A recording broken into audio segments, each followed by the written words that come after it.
قلبك بيقولك ان الراجل ده كذاب، بس مش عارفه تمسكي عليه كذبته. في حاجه بتقولك انه بيكذب عليكي في الموضوع ده تحديدا، بس مش عارفه تثبتي انه كذاب. علشان كده هقولك على 4 علامات مميزين في الراجل الكذاب بيبانوا عليه لما بيكذب. الموضوع مش محتاج منك الا انك تركزي وانت بتكلميه في الموضوع اللي شاكه ان هو كذاب فيه، وتدوري على العلامات دي. ويفضل طبعا ان الطريقه دي ما بتطبقش اونلاين، لازم وش لوش.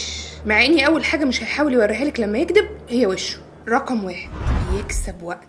الراجل لما يكذب وتكون الكذبة كبيرة مصيبة وعاوز يتوه الموضوع مش عايزك تعرفي، هيبعد عن وشك على قد ما يقدر. احسن تفقسيه. بيشتري وقت. هتبعتيله رسائل يقولك ما شفتهاش، تتصلي بيه تلاقي الموبايل مقفول، هتقولي له نتقابل هيقولك عندي عزم. هيتهرب منك شويه لغايه ما الموضوع يعدي او يستف كدبته، يكون ظبط اموره، جهز كدبته، سد ثغراتها، واول ما يخلص تظبيطها هيظهر لك زي فرقع لوز من تحت الارض. رقم 2، هيحكي لك الموضوع اللي انت شاكه فيه بالتفصيل من ممل لمذل. دايما بقول لكم ايه، الستات تحب التفاصيل والرجاله ملهاش غير في المختصر المفيد.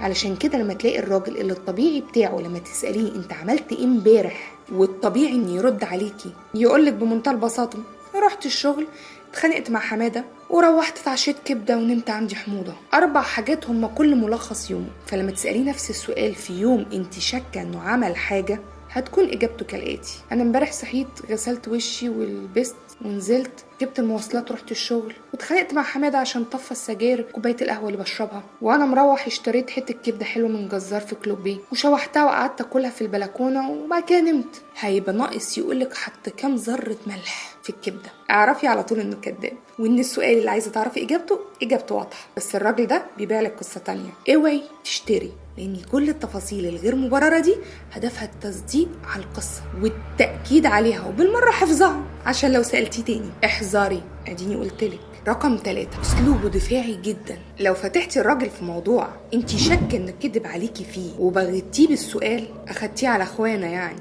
هيكون رد فعله عنيف وهجومي لانه اتخذ على اخوانا وما يعرفش انك عرفتي، فما رتبش قصه محكمه يحكيها لك. علشان كده رد فعله هيكون عنيف وهجومي علشان يهرب من الموضوع ويحط اللوم عليكي انك مجنونه. انا والله زهقت، انتي بتسالي اسئله كتيره، انا تعبت من الشك، وفجاه تلاقي نفسك انتي اللي غلطانه وما اخدتيش جواب واضح لسؤالك، لانه نجح انه يهرب بالهجوم المضاد اللي عمله عليكي، لانه ما كانش عنده وقت يرتب كدبه. دلوقتي بيسكتك لغايه ما يحضر لك واحده، وتلاقي نفسك بدل ما انتي بتساليه عن المصيبه اللي عملها واقفه تبرري سؤالك من اصله، ومش بعيد يخليكي تعتذري عن سؤالك اللي في غير محله. رقم 4، مش هيبص في عينك. شوفي الراجل لما يكذب هيهرب منك، يخترع لك قصص، يهاجمك لو سالتيه، كل ده عشان مش قادر يبص في عينيكي لسببين: يا اما لسه بيفكر في قصه او كذبه، او ضميره بيأنبه وحاسس بالذنب انه كذب عليكي. ايا كان السبب، بس النتيجه واحده، هيبقى واقف قدامك عينيه بتشرق وتغرب